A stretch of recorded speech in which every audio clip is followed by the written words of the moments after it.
Omukulembeze w'eggwanga Yoweri Kaguta Tiwabulwa Museven nate alabudde Banayuganda basaanyizaawo obutonde bw'ensi eno ng'abeesenza mu ntobazi n'okusaanyawo ebibira. Museven asinzidde mu disitulikiti y'Ekyegegwa mu bitundu by'Ettoolo bw'abadde asisinkanye banna NRM ababadde babangulwa ku nkozesa y'ettaka n'okwejja mu bwavu. Agambye nti abantu bangi beesenzezza mu ntobazi ne bazimalawo ne baziyiza n'entambula y'amazzi ate abalala ne bayiwa n'ettaka mu bisaalu ne mu ntobazi amazzi ne gabulwa we gayita. Agambye nti olutalo lw'okulwanyisa abasaanyawo obutonde si lwakuggwa kati era yeeweze nti wakufaanfaagana na buli muntu eyenyigidde mu muze guno. Environment abokuba ebitukwenda kukora nka irrigation neyenda ngu tureke kutahirira ebisharara tureke kutahirira enyanja abokuba tinikwenda kubamanyiza obukafwiri n'okutamanya ekikire kukorwa abokuba okutahirira ebisharara mukomya amaizi ng'obona mutunguka kandi amaizi nitugetenga kuja kushukirira ebihingwa mbwene ekyo n'eki atinywe abakomye ebisaaru n'omubibyaramu emiti. Ku bantu abadde bamusaba enguudo mu bitundu by'Ekyegegwa, Museven akabatemye nti bakole bejje mu bwavu enguudo ziribasanga nga balinamu ku nsimbi. Ati oruguuto rwa Karuguza, Hapuyo, Kyegegwa, Mpara, Kabogore, Burunga, Kazo oruguuto runindumanya ntuja kurukora. Konga mureki kwekwatsa enguuto mukore oruguuto nshanga mwagagaheire nabo ekyo mukore kora sinze kubashanga mu muhanda. Alipoota ey'omwaka 2023-2024 yesigedda muze efulumiziddwa ng'eraga nti emisango egisukka mu 20,000 gyegyakolebwako mu mwaka gw'ebyensimbi 2023-2024. Alipoota eno etongozeddwa Ssaabalamuzi wa Uganda Alfonso Winyiddolo eraze nti emisango 23,431 gyegyasonjolwa ku misango egisukka mu 40,100 egyatwalibwa era egyawabwa mu Sigeddamuzi. Alipoota eno enokoddeyo obuwanguzi obutuukiddwako Sigeddamuzi okuyita mu nkola yaalyo ya Alternative Dispute Resolution eyaleetebwawo okwongera okutabaganya n'okukendeeza ku budde obumalibwa omumisango egimala mu kkooti nga bayita mu nkola ey'okuwuliziganya n'okuteesaganya wakati w'enjuyi ezirwanagana wamu n'enkola ey'okuteesa mu ngeri ey'obwasseruganda okumalawo endooliito nga teboonoonye ebiseera bya kkooti. Of 143,205 which have been brought forward from the previous financial year, which was added to 258 which was registered in the financial year under consideration. So in all, in the financial year under consideration, we registered a 59.67, roughly 60% case disposal. I think we have a reason to congratulate ourselves with a little bit of clapping. Okusinziira kwa alipoota eno enkola ya plea bargain eyatongozebwa Sigeddamuzi esobozesa omusibe okukkiriza omusango gw'omuvunaanibwa n'atamalira kkooti biseera. Sigeddamuzi tegiganyuddwamu nnyo kubanga esonjodde emisango ebitundu 22 ku buli 100 era nekiyambako n'okukendeeza ku mujjuzo mu makomera. Alipoota enokoddeyo n'obuwanguzi obw'ekizimbe ekya kkooti ensukulumu ne kkooti ejulirwamu. Ebizimbe bino nga byazimbibwa ne bitongozebwa Pulezidenti Yoweri Museveni ku ntandikwa y'omwaka guno ne bategeeza nti ebizimbe bino eby'omutindo biyambye Sigeddamuzi okukola emirimu gyalyo nga mpawaliringiriza. Wabula alipoota eno enokoddeyo obusente obutono obuweebwa Sigeddamuzi bagambye nti ensimbi ezo zikyali ntono era zikyataataganya enzirukanya y'Sigeddamuzi kubanga ebintu bingi bikyesibye. Okusinziira kwa alipoota efulumiziddwa emize omuli obukenuzi obulabbayi enguzi n'ebiringa ebyo bikyali kizibu ky'amaanyi mu Sigeddamuzi. Waliwo n'abawandiisi ba kkooti abakyawa abasibe n'abavunaanibwa ennaku enkyamu ez'okujja mu kkooti nga n'abalala bakweka fayiro z'emisango. Waliwo n'ebinokoddwayo ebyekuusa ku bakayungirizi ba kkooti abatandise okwekiika mu misango gya kkooti ez'enjawulo nga bajja ku bantu ensimbi mu nkola ey'olukujjukujju nga abadyeseddyese nti bagenda kusendasenda abalamuzi babayimbula ekkakalu.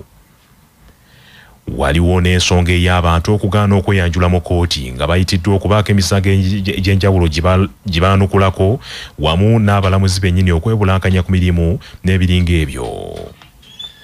Essiga eddamuzi litegeezezza nti lisuubira okukwata ensimbi endala nnyingi okulyongera mu nteekateeka zonna ezigendeddwamu okukendeeza ku ntuumu y'emisango egiri mu kkooti ez'enjawulo naddala kkooti enkulu ne kkooti ezisookerwako. Manya obuvuna obuddo obw'eddembe lyo tonyigirizibwa ddembe lyo ery'obwebange. Ddembe lyo akutusibako nana habo mouthwash ly'eddagala ettuufu yennakakasa mu kujjanjaba endwadde z'amannyo. Amannyo gakuluma bw'ossaayo ekyokya oba ekinnyogo gagasanyalala bw'osenya ovaamu olusaayisaayi oba ogayiza ludda lumu. Senyesa nana naye weegendereza abafere tebakuguza kappa mu kutiya musange mu famasi zonna. Yakakasibwa National Drug Authority nga bali wamu ne langi wa Global aleetawo enjawulo ku bisenge. Weefunire langi ya Global ku hardware yonna ekuli okumpi. Global Paint, a reliable product. nga bali wamu ne Baluswata Property Consultants batunda ettaka ku nguudo zonna eziyingira n'okufuluma ekibuga. Va mu by'ettaka lyakulukuta ennyumba ya kyama basange ku ofiisi yaabwe ekyengera opposite Orange City essimu 0704 80 1905.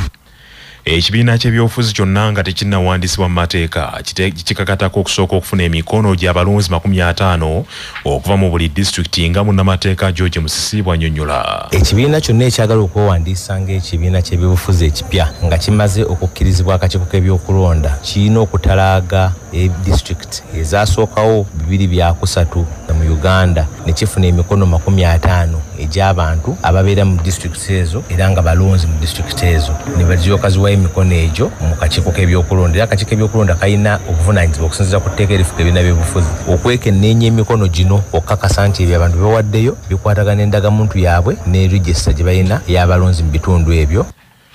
Nga Uganda yeegase ku nsi yonna okuza n'okwefumitiriza ku lunaku lw'ensi yonna olw'omwana omuwala olumanyiddwa nga International Day of the Girl Child, kizuuliddwa nti mu Uganda abaana abawala ebitundu 4 ku buli 100 bakakibwa omukwano nga tebannaweza myaka 18. Era kizuuse nti abaana ebitundu ebisukka mu 10 ku buli 100 bafumbizibwa nga tebannaweza myaka 15 nekibalemesa okumalako emisomo gyabwe. Okunoonyereza kw'ekitongole ekitakabalira ensonga z'abaana ekya Plan International kulaga nti abaana ebitundu 53 ku buli 100 tebamalaako misomo gyabwe ku mutendera gwa primary ate nga basukka mu bitundu 20 ku buli 100 bo tebamalaako mutendera gwa secondary. Munnabyanjigiriza era omulwanizi w'eddembe ly'abaana abawala Kugonza Christopher omukungu okuva mu kitongole ekya Plan International Uganda asinzira ono n'ategeeza nti ekiseera kituuse Uganda okwongera okukwasisa amateeka agalwanirira eddembe ly'omwana omuwala atuukirize ebiruubirirwa bye. Violence against girls, poverty and Uganda still has a gap, with recent data indicating 53% of girls aged 16 to 12 years being able to complete the required 7 years of primary education, and just 22% of the female Ugandan population as a whole enroll in secondary education. A day like this seeks to empower girls to use their voices and speak out. It allows a space for girls who have confidence to speak, but also build esteem for those who wish to speak out. Atenyi Emilio w'emyaka 13 nga muyizi ku ssomero lya Mutungo Parents School yasomye obubaka bw'abaana abawala ku Lwabane n'awanjagira gavumenti okwongera obukuumi n'obuvujjirizi eri embeera ezitaasa omwana omuwala aleme kutuusibwako obulabe. Violence against girls, poverty and limited access to quality education. Our vision for the future. Despite these challenges, we girls dream for a brighter future that looks like this. A future where schools are safe, accessible, and provide us with the tools to have a bright future. 2, we dream of a future where we can make our own choices, get married when we are ready. Wabula Minisita Mbeza avunaanyizibwa ku bavubuka n'abaana Balamba Rugahara Atenyi asinzidde ku Media Center mu Kampala n'agamba nti gavumenti eteekateeka era ekola ekisoboka omwana omuwala yeeyagalire mu ggwanga lino n'agamba nti bataddewo n'ebifo ebinaayamba abaana abawala okufuna obukugu mu mirimu egy'enjawulo. These obstacles not only limit girls' individual growth but also constrain the overall progress of our society. As a nation, we must strengthen our resolve to address these challenges by enforcing the relevant laws and policies that protect and empower girls. I'm proud to say that Government of Uganda is actively advancing initiatives that support the well-being and empowerment of girls. Akakiiko ka Parliament akekennenya n'okkuba ttooki mu bantu President bagonnomoddeko ebifo ebisava mu butongole kasunsudde olukiiko olufuzi olw'ekitongole ekirwanyisa okukusa ensimbi ekya Financial Intelligence Authority ku kisanja ekyokubiri era ekisembayo. Abasunsuddwa kuliko Kasule ali naffe ssentebe w'olukiiko olufuga ekitongole kino ne Rita Baraka nga memba. Abalala kuliko retired Major Manyire Odomaro wamu ne Charles Alfred Elem Ogwal nga bonna bamemba. Bano omukulembeze w'eggwanga Yoweri Museveni Tibuhaburwa yazzeemu okubalonda ku kisanja ekyokubiri ekisembayo nga baweereza ku lukiiko olufuzi boodi y'ekitongole ekya Financial Intelligence Authority olw'obumanyirivu bwe bayina mu mulimu guno. Ensinkano esunsudde abantu bano ekubiriziddwa omumyuka wa Speaker wa Parliament Thomas Tayibwa Bangirana era ng'ebivudde mu nsinkano eno eteekeriziddwa mu bannamawulire, Tayibwa agambye nti byakusindikibwa eri omukulembeze w'eggwanga.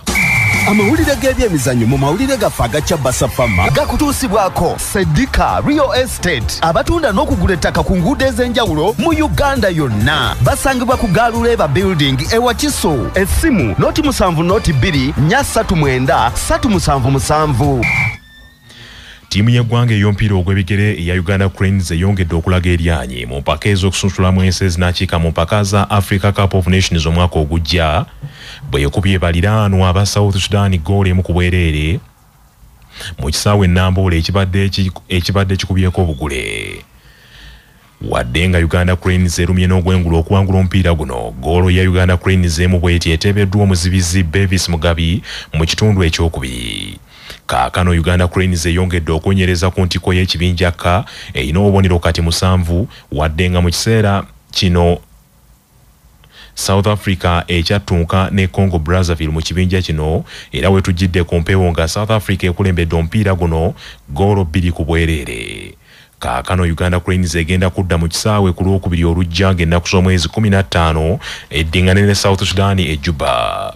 South Sudan esigadde ekyakoobedde mu kibinja K mweri kati era nga ku mipiira 3 gyonna gyakazannya tennabojjawo yadde akabonero akamu. Amawulire okuva ebweru w'eggwanga gakutuusibwako Kajansi Progressive Secondary School eRweza Kajansi mailo 7 ku lw'Entebbe. Essimu noti 7 noti 6 emu 6 emu emu emu 6.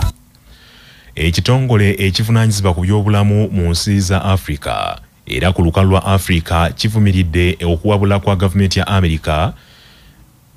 Amerika mwe yasabidde nti bannansi ba Rwanda bateekebweko envumbo okutambula mu mawanga ag'enjawulo era ekirwadde ky'amabbaga ekyazinze eggwanga eryo.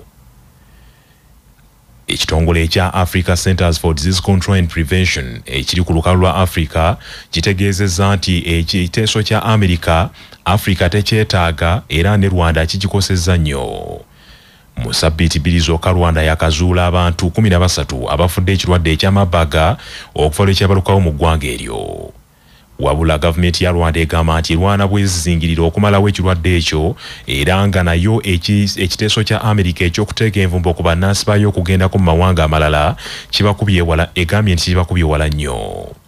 Agavudde mu kunoonyereza wano ku Basafama gakutuusibwako Supertech akuuma akayamba mmotoka yo okukendeeza ku nnywa y'amafuta ebitundu 12 ku 100 saako okukuuma yingini yayo nga nnamu n'obutafuuwa kikka. Okumanya ebisingawo okuba ku 0751 Nyamukaga 002 nga bali wamu ne Kyaddondo Technical Institute e Busaabala abakuwa obukugu mu bya engineering, technology ne business ku ddala lya certificate ne diploma n'obeera wanjawulo mu katale k'ebyemirimu. Mu mawulire ag'empuna, omukyala namukadde w'emyaka 7 aguddewo n'ekigwo kampuni gye yasaba omulimu bwe muwandiikidde nti omulimu egumuwadde nga wayise emyaka 48. Kinvinvi Tizi Hodson w'emyaka 7 mu mwaka 1976 yawandiikira kampuni etegeka empaka za pikipiki mu kibuga London e Bungereza ng'agisaba nti yegatte ku bavuzi ba pikipiki abazibonga mu bbanga, wabula okuva lwe yawandiikira kampuni eyo teyamanya byaddirira.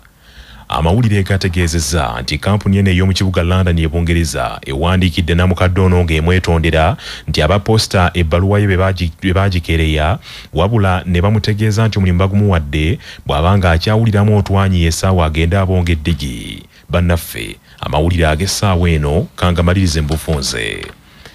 Omukulembeze w'eggwanga Yoweri Kaguta Museveni tibuhabulwa nate alabudde Banayuganda basaanyawo obutonde nga beesenza mu ntobazi n'okusanyayo ebira nti gavumenti egenda kubanganga.